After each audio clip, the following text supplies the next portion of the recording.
The Lumix S5 and the S5II are virtually the same camera in a lot of ways, which can make it tough to decide which one to buy.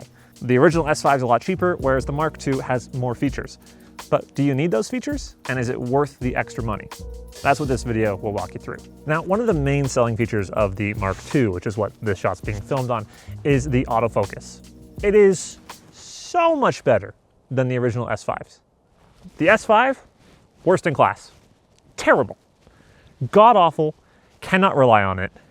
It's good enough for some situations, like in a studio setting, if someone's standing in the same spot, it'll get you there 90% of the time, but anything out in the wild, you're gonna want the Mark II if you rely on autofocus or if you use a gimbal a lot. That being said, people online seem to be in general consensus that the S5 original has a better image quality. I don't notice a difference. I'll be showing you a comparison between both of them in the same shot soon, but they say that the S5II has a bit of a Moore effect issue, which is what happens with really fine fabrics or windows and buildings and stuff. But I haven't noticed it a ton. It's not a deal breaker for me. And as much as the quality of the shot is great, it doesn't really matter a whole lot when your shot looks like this. So now we've got both cameras together. The S5 is on the top. That's shooting on a Lumix lens at 60mm at f5.6. On the bottom, the S5 Mark II is shooting on a Sigma lens at 60mm at f5.6. They both have KF concept and ND filters on, and they're both set to the same strength. But as you can see, the S5 is out of focus, the Mark II is in focus. And let's see how long it takes for the S5 to focus on me. There we go, and the S5II was there 10 minutes ago. So yeah, if autofocus is important, get the 2. Now I bought both of these cameras right when they came out. I got the S5 in 2020, and I got the S5 Mark II in 2023, and I've been shooting on them both ever since. One thing I have noticed is that the battery lasts longer on the S5. Marginally, but I've just noticed that I go through more batteries on the Mark II. So that's also something to note. Is it a deal breaker? I definitely wouldn't say so, but it's a thing. But does it really matter that battery life lasts longer in the S5? I'd say not really at all. Reasoning for that is it has a 30-minute record limit on any full frame footage. So if you're shooting full frame, like any reasonable person would be, you're stuck to 30 minutes. It can kind of screw you over if you're shooting any conferences or long events or anything like that. But you can switch it to ASPC and it'll record indefinitely. S5 Mark II has no recording limitations. Shooting RAW on the S5 does also unlock the full use of the 5.9K sensor. So you can shoot almost 6K with this thing if you have an external recorder like a Ninja. But what you can't do is shoot open gate. Open gate is essentially allowing the use of the entire sensor for video, which most cameras in this price range do not do. So rather than cropping the sensor to 16:9 to get a regular video, it'll use the entire sensor, the 2x3 sensor that it takes photos with, to take video. Now you may be saying, I don't make any 2x3 video content, which would be fair because it doesn't really seem that useful. But the amount of times people have asked me, hey, can you shoot this both horizontally and vertically? It's insane.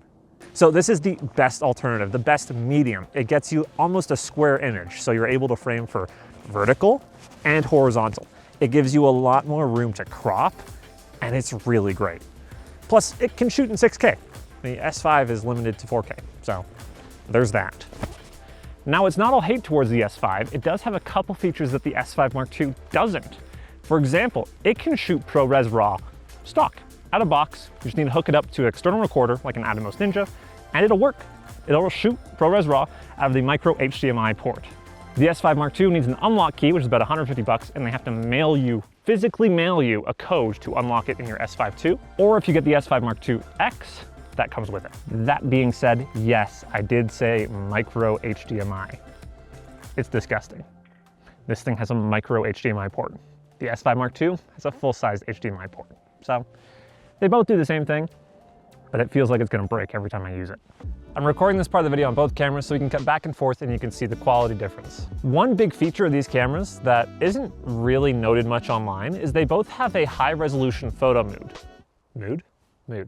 photo mode. Basically, it allows the camera to shoot at 96 megapixels when taking still photos. It's super helpful for landscape shots like this, It just takes a couple seconds extra when you're taking your photo, but it gets you an awesome photo just by shifting the sensor a quarter of a pixel each direction, and basically quadrupling the size from 24 megapixels to 96. It's really cool. That being said, if you're shooting on the S5, it only works on a tripod, versus the S5 Mark II works remarkably well handheld. I'm gonna take a couple shots at this mountain range, and I'll show them to you to compare and contrast. These shots were both taken handheld. You can see the S5's is very blurry, and the S5 Mark II looks perfectly crisp. And you can zoom all the way into 96 megapixels. It's great. Taken on a tripod, the S5 would look exactly like this, but being able to do it handheld is awesome. And that's a big sell for the Mark II. Overall, the S5 and the S5II are great cameras. The S5 gives a great image. It's fantastic value for money, and it'll work in a lot of situations. Like if you have a studio set up, you're using a follow focus, you have a camera assistant, S5 all the way. But if you're doing all the camera work yourself, if you use a gimbal or anything, don't even bother with the S5. Go with the Mark II, save up that little extra. While this is a great camera, this is what I started on a gimbal, the Mark II is just, so much more useful. The autofocus is way more reliable, and I'm glad Lumix finally got around to using phase detect autofocus versus their really, really bad contrast based. If you enjoyed the video, subscribe. There's gonna be some more cool stuff coming. And follow me on Instagram, JackCP Madden. Same handle as YouTube, I'm pretty sure. So yeah, take care.